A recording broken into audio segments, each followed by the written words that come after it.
Ade Owoma, National Prime Minister one of Nkwoegwu Autonomous Community. Hele meta wo ewaji uriji iwaji iriji we meme silokpu orevu eme ayi Chineke ya gozie anyị leke gozie anyị lorio gozie anyị lafọ gozie anyị la nkwọ onye ahụ taa ka anyị hụ ya echi kwa afọ kwa anyị obi dị mpọyịna na ya hụrụ afọ ọhụrụ taa ahụrụ afọ taa nwere ka egwuo rụọ ọrụ gaa ubi ka ubi anyị eruwe ụbọchị taa na-eme mmemme ihe esili ubi weta Chineke agọzie anyị na-anọnyere anyị na-edu anyị mgbe ọbụla kwa afọ kwa anyị n'afọ na-abịakwala ga esi otu aka sikwa eme ya ndị ikwu anyị ndị ibe anyị ndị si ebe esi bịa si ya dịrị ha na mma ụgwọ ọma ha eji bịa ọgwa ha eji ala ha lọọ ọgwa ga akpọ ha ọnya anyị kara. His Royal Majesty Eze Pastor Ambassador Rotarian Dr. Philip Ejikeme Ajomiwe, the one of Oriental. Eji Manamo Fila Joms. The Fila Joms Agro and Allied Industries Nigeria Limited. I am the Leji Cassava, a man here di chiche. Mahale yo, Makali Rieri. I belanke one name work on Yezibem. Always butane him work. His Royal Majesty Chikwekwem. Olebo men ala. Owarajita la community ya kpọkwana ndị enyi ya ndị eze ibe ya anyị abịa soro ya n'inye Chineke ekele n'ihi na ọ bụ omenala ọkwa ihe eji mara ndị Igbo ndị chịrị ọwụwa anyanwụ mmemme ịwa ji ma iri ji ọ na-eme onye eze wagharaghị ji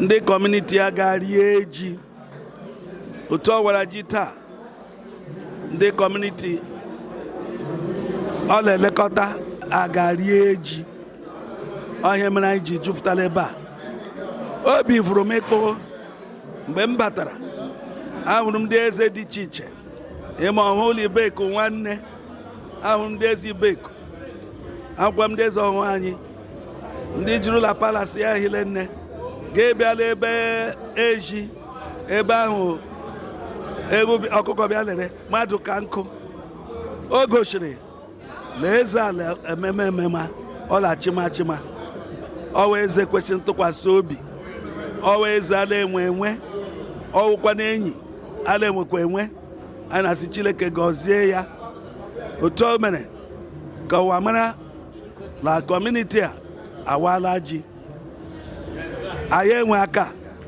anyị sọ gederela mma ebe bụla o nwetara ego o jiri mee mmemme ukwu a niile ọ mmemme ukwu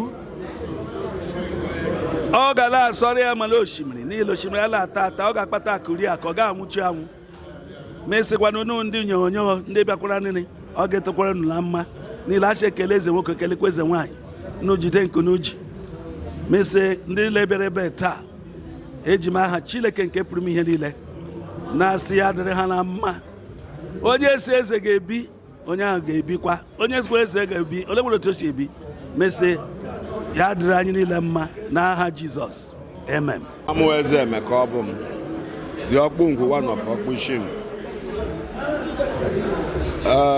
obi dị m ụtọ na m bịara nga taa n'ihi na ihe wee vu eme emere m kem on the 13th and it was granted just like what I'm seeing here today is granted. It was ihe mere taa dị well organized ọwụ ovu eme anyị ọwụ omenala anyị anyị mere taa wụ ikele Chineke na ihe ọma niile o mere n'anyị n'afọ ma anyị akọta ihe nọ n'ala ubi ọwụ ihe ndị obodo ala eme taa a bịakwa n'ebe nọnyere ha achị m Chineke ekele dịrị ya n'aha Jizọs ya dịrị nwoke mma dịrị nwaanyị mma otu ugbo afọ ọzọ ka anyị zụkọtakwa otu a kelee Chineke na ihe ọ na-emere anyị ihe ndị a ile karịa ọchịchị na Jizọs Kraịst bụ onye nwe anyị.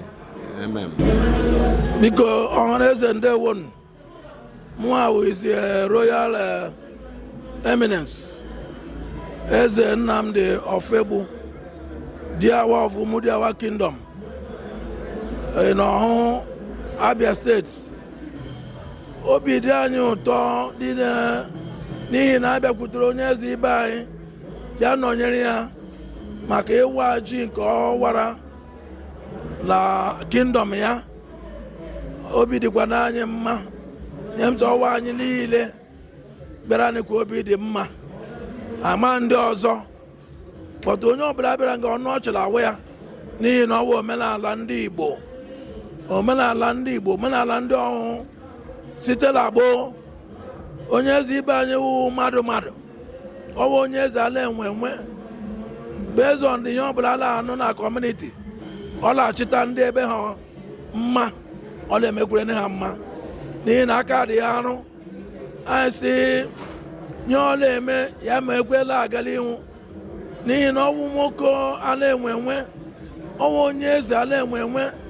O nwere ụmụ ọtụtụ, o nwere ndị ọ na-achị. Onye ọbụla udo dị ọnya na-akpọ, ọ na-abụ isi ọnụ na ihe ọma ka ọ na-agara ndị ya na ahụ nọ ọ na-achịkwa anọ na-agaziri ha.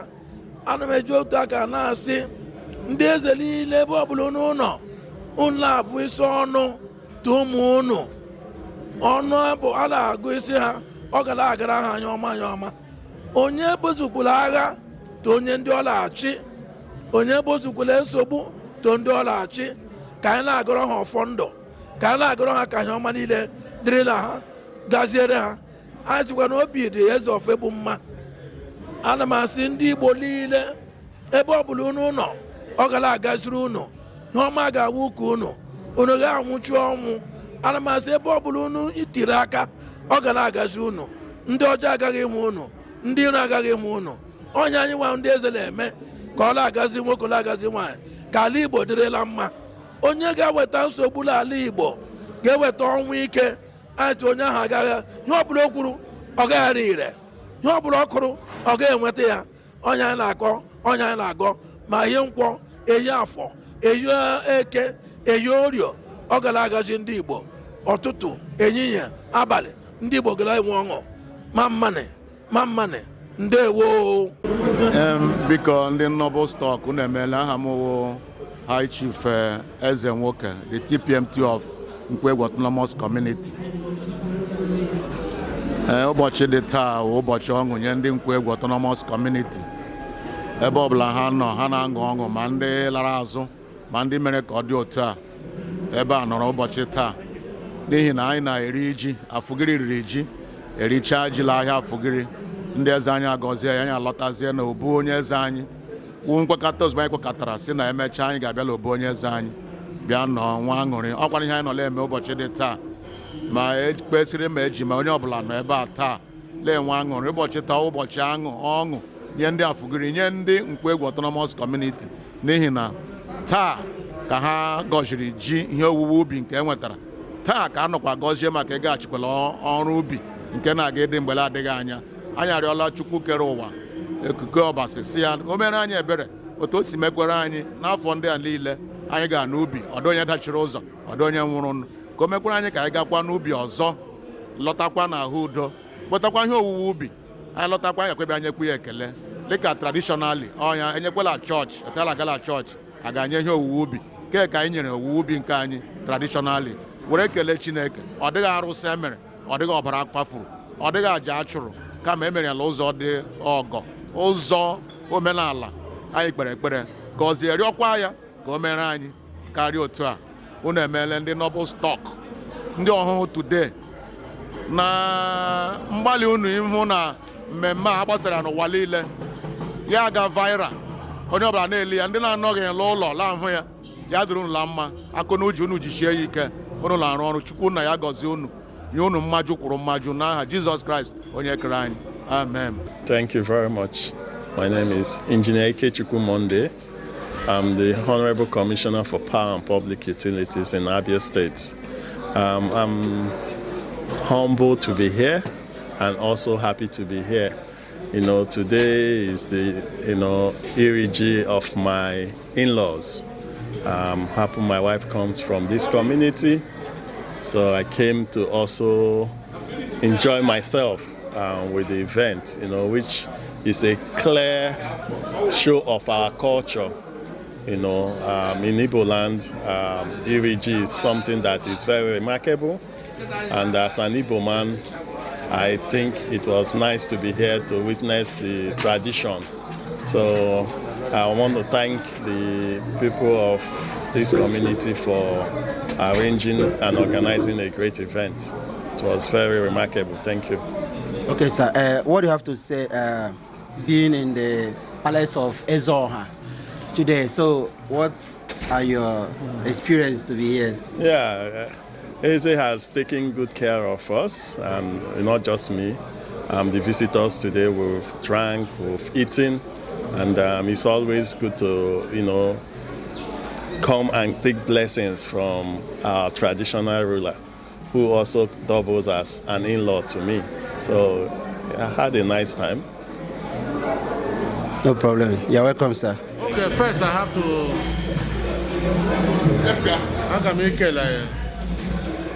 mobile stock communication, because I was going on some of the social handles, Facebook, YouTube and everything, and I saw that our autonomous community was everywhere. I thank the Noble Stock Communication for being able to cover this event. Above all, it was a very, very successful event. And Waraji successfully. Ndieze, some of Ndieze, Umuahia, Ibeku, and they flanked me Awadiji, which was it. And a lot of the highlights of the event. Autonomous community women, they came dancing, some of the villages, bringing gifts. Garima in the next 1 or 2 years. I really appreciate everybody. Even now, the palace and the compound was still very filled up with people, dancing, jubilating for a New Yam festival. Our success, all we can I may celebrate, and we have celebrated it today. The members of the autonomous community, for us getting together and celebrating this New Yam festival. I'm believing that next year, Allah give me this form, it will be greater than what we have done.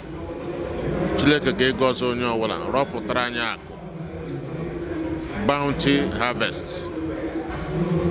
Can we make this kind of celebration and more next year? In Jesus' name, there one.